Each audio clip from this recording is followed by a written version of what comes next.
Hello student, आज हम लोग इकोनॉमिक्स का chapter number 27 measure to correct deficit and excess demand के बारे में पढ़ेंगे।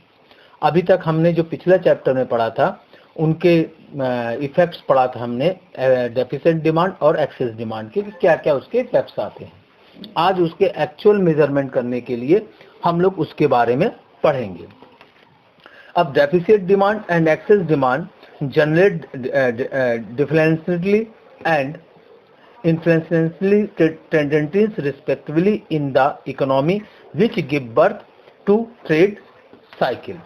तो ये जो डेफिसिट और जो एक्सेस डिमांड होता है ये आपकी महंगाई या मंदी के लिए क्रिएट होता है, जो कि इकोनॉमी का एक साइकिल चेन है।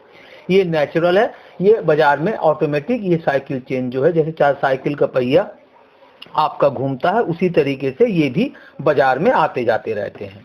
अब measure to correct deficit demand, इसको मेजर करने के लिए बेसिकली हम लोग जो है 3 मेथड को यूटिलाइज करते हैं। पहला फिजिकल मेजर, दूसरा monetary measure and third is the other measure. Physical measure जो होता है आपका, physical policy is the policy concerning the revenue expenditure and debt of the government for achieving definite objective। अब ये जो आपका डेफिनेशन है ये डाल्टन का है।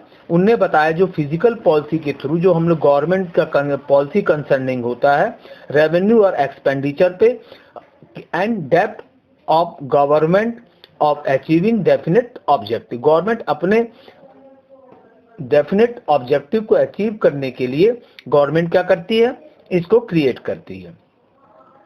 Measure related to public expenditure, taxation and public डेब्ट are termed as a physical measure and policy related to this measure is called physical policy. Physical policy का मतलब होता है गवर्नमेंट के पास जो रेवेन्यू आता है और जो एक्सपेंडिचर्स होते हैं, इनको गवर्नमेंट क्या करती है, कैलकुलेट करती है और उसके थ्रू इनकम और एक्सपेंडिचर को बैलेंस करने के लिए कोशिश करती है। तो ये हमारा जो सिस्टम होता है ये फिजिकल मेजर के लिए काम आता है। अब physical measure of collecting deficit demand, पहला पब्लिक एक्सपेंडिचर, दूसरा टैक्सेशन, तीसरा पब्लिक डेब्ट and deficit financing. Public expenditure में इंक्रीज द पब्लिक एक्सपेंडिचर, जैसे गवर्नमेंट पब्लिक के लिए रोड, हॉस्पिटल, नाले और ऐसे सोशल वर्क करती है। इस तरह के जो एक्सपेंडिचर्स होते हैं उनको हम लोग पब्लिक एक्सपेंडिचर के नाम से जानते हैं। टैक्सेशन का मतलब होता है डिक्रीज इन टैक्स बर्डन, यानी गवर्नमेंट जब पब्लिक से जो टैक्स कलेक्शन करती है उसको क्या कर दे, डिक्रीज कर दे। तीसरा कॉज जो होता है आपका पब्लिक डेब्ट, डिक्रीज इन पब्लिक डेब्ट, पब्लिक से जो पैसा लेना होता है तो गवर्नमेंट क्या करती है, उनमें रिडक्शन करती है, उसमें कटौती करती है। Deficit financing, budget of big deficit, government क्या करती है कभी कभी अपने एक्सपेंडिचर को अपने रेवेन्यू से ज्यादा कर देती है, तो इस तरह के जो बजट होते हैं वो डेफिसिट बजट के नाम से जाने जाते हैं। अब दूसरा जो कारण है, दूसरा जो तरीका है monetary measure. Monetary measure related to monetary policy are termed as monetary measure, यानी जो हम जिसको कि सेंट्रल बैंक मेजर्स करती है। The central bank of a country makes the operates monetary policy in the economy.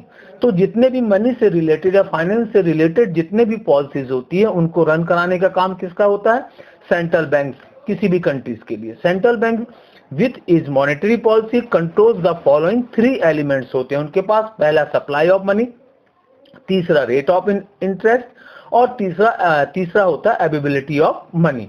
तो इन 3 एलिमेंट्स के through central bank जो होता है किसी भी इकोनॉमिक्स को मॉनेटरी करती है, उसकी देखरेख करती है, उसको कंट्रोल करती है। अब monetary major of correcting deficit demand, part A में क्वांटिटिव है और पार्ट बी में क्वालिटिव है। क्वांटिटिव जो होता है वो किस तरह से मेजर्स होते हैं, 4 सेक्टर में।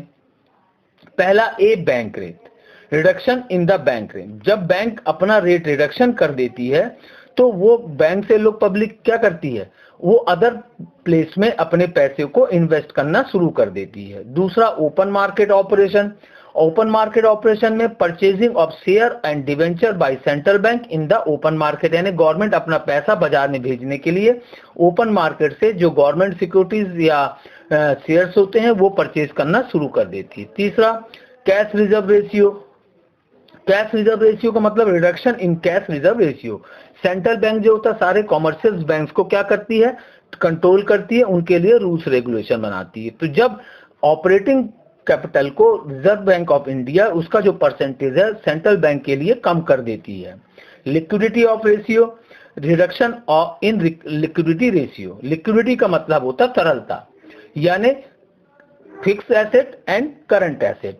तो इनके बीच का जो रेशियो जब चेंज कर देती है गवर्नमेंट तो उसको हम लोग कहते हैं लिक्विडिटी ऑफ रेशियो। उसको सेंट्रल बैंक क्या करती है, उस लिक्विडिटी को कम कर देती है जो उनका एक स्टैंडर्ड परसेंटेज होता है। दूसरा जो मेजर है वो क्वालिटिव मेजर्स है। इसमें क्वालिटिव में है क्वालिटिव क्रेडिट कंट्रोल।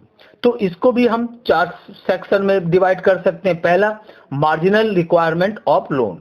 ठीक है, तो मार्जिनल रिक्वायरमेंट्स ऑफ लोन क्या होता है कि जब कोई सेंट्रल बैंक किसको लोन प्रोवाइड करती है, कॉमर्शियल बैंक को, और कॉमर्शियल बैंक किसको प्रोवाइड करती है, कस्टमर को।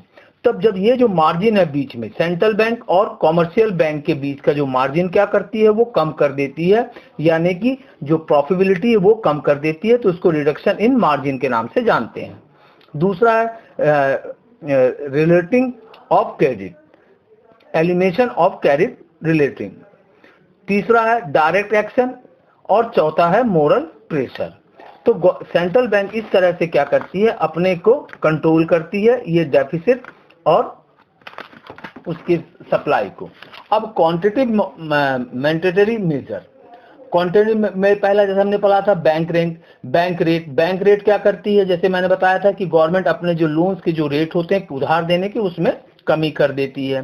तो इस तरीके से हम लोग मेजर कर सकते हैं। तीसरा जो कंडीशंस होता है other measure to correct deficit demand. पहला एक्सपोर्ट इंपोर्ट पॉलिसी, दूसरा सपोर्ट प्राइस पॉलिसी और तीसरा वेजेस पॉलिसी। तो इसके थ्रू भी गवर्नमेंट क्या करती है, वो अपने एक्सेस डिमांड और को क्या करती है, कंट्रोल करती है। जैसे एक्सपोर्ट इंपोर्ट पॉलिसी में गवर्नमेंट क्या करती है, attempts the correcting imports and boosting export, यानी गवर्नमेंट क्या करती है अपने इंपोर्ट को बढ़ावा एक्सपोर्ट को बढ़ावा देती है और इंपोर्ट को क्या करती है, कंट्रोल करती है कि हमारा जो फॉरेन करेंसी है वो कम से कम क्या हो, खर्च हो। Supporting price policy, government purchasing at high support price. Government जिस तरह से आप देखते हैं कि ग्रेन्स के लिए गवर्नमेंट एक सपोर्टिंग प्राइस डिसाइड करती है, उसी तरह से गवर्नमेंट क्या करती है, मार्केट में सपोर्ट प्रोवाइड करने के लिए एक फिक्स प्राइस को, सपोर्ट प्राइस को डिक्लेयर करती है जो कि हाई होता है मार्केट प्राइस के कंपेयर में। वेजेस पॉलिसी, स्टेबल वेजेस, यानी गवर्नमेंट की कोशिश ये रहती है कि अपने जो वेजेस हैं, जो एक बहुत बड़ा फैक्टर है इंडियन किसी भी इकोनॉमी के लिए, उसको एक पॉलिसी बनाकर एक मिनिमम वेजेस पॉलिसी को सपोर्ट करती है। अब इसके बाद दिया है measure to correct excess demand. अभी तक हम लोग किसकी बात कर रहे थे, सप्लाई की। इसको भी हम लोग 3 तरीके से काउंट कर सकते हैं, एक फिजिकल मेजर, दूसरा monetary measure and third is the other measure. Physical measure of correcting excess demand में यहाँ पे वही पब्लिक एक्सपेंडिचर, जैसे आपके सप्लाई में था, टैक्सेशन, पब्लिक डेब्ट and surplus budget. Public expenditure में decrease in the public expenditure. तो गवर्नमेंट एक्सेस डिमांड को कंट्रोल करने के लिए अपने पब्लिक एक्सपेंसेस को क्या कर देती है, रिड्यूस कर देती है। टैक्सेशन सप्लाई के अपोजिट, वहां डिक्रीज हुआ था, यहाँ पे इंक्रीज कर देती है। पब्लिक डेब्ट में वहां डिक्रीज किया था, यहाँ पे पब्लिक डेब्ट को क्या करती है, इंक्रीज कर देती है। सरप्लस बजट, अब वहां पे डेफिसिट बजट का मतलब एक्सपेंडिचर ग्रेटर देन इनकम, यहाँ पे सरप्लस करती है, यानी गवर्नमेंट अपने बजट के खर्चों को कम कर देती है। रेवेन्यू से एक्सपेंडिचर क्या हो जाते हैं, आपके कम हो जाते हैं। तो सबसे उसके बाद आता है monetary major of correcting excess demand. तो यहाँ भी क्वांटिटेटिव एंड क्वालिटेटिव। क्वांटिटेटिव के अगेन 4 पार्ट हो गए। पहला बैंक रेट, बैंक क्या करती है, मार्केट से करेंसी को कलेक्ट करने के लिए बैंक रेट को इंक्रीज कर देती है। ओपन मार्केट ऑपरेशन, यहाँ पे गवर्नमेंट क्या करती है, अपने डिवेंचर, शेयर्स एंड बॉन्ड्स को ओपन मार्केट में सेल आउट करती है, जिससे कि मार्केट की करेंसी उसके पास इकट्ठा हो जाए। कैश रिजर्व रेशियो यहाँ इंक्रीज कर देती है, जो स्टैंडर्ड रहता है उससे बढ़ा देती है। लिक्विडिटी रेशियो यहाँ भी इंक्रीज कर दिया जाता है। क्वालिटी में भी दो सेक्टर हो जाते हैं। पहला मार्जिन रिक्वायरमेंट ऑफ लोन्स, उसको बढ़ा देती है, यानी कि जो क्रेडिट इंटरेस्ट पॉलिसी होती है गवर्नमेंट, उसमें रेट ऑफ इंटरेस्ट को इंक्रीज कर देती है। सेकंड होता है retaining of credit, promotion of credit relating. तो गवर्नमेंट इस तरह से क्या करती है, वहां बढ़ा देती है, जिससे कि मार्केट का जो पैसा है, मनी है, वो कहाँ इकट्ठा हो जाए, गवर्नमेंट के पास कलेक्ट हो जाए। अब इसके भी अदर मेजर होते हैं, जैसे export import policy, attempt to promoting import and export को कम कर देती है। Wages policy, maintaining stable wages money policy, यानी कि वहां पे जैसे स्टेबल वेजेस पॉलिसी बनाती है, यहाँ पे गवर्नमेंट आरबीआई या सेंट्रल बैंक ऑफ इंडिया किसी भी कंट्री के उसको क्या करती है, मेंटेन करती, स्टेबल बना रही। इंक्रीज इन प्रोडक्शन, यानी प्रोडक्शन को बढ़ाने की कोशिश की जाती है, डिमांड को इंक्रीज करने के लिए। फिर प्राइस कंट्रोल एंड रिलेटिंग, तो इस तरह से गवर्नमेंट क्या करती है, उसको कंट्रोल करती है। तो इस तरह से आपका जो ये चैप्टर है ये कंप्लीट होता है, इसको रीड कर लीजिएगा। Thank you.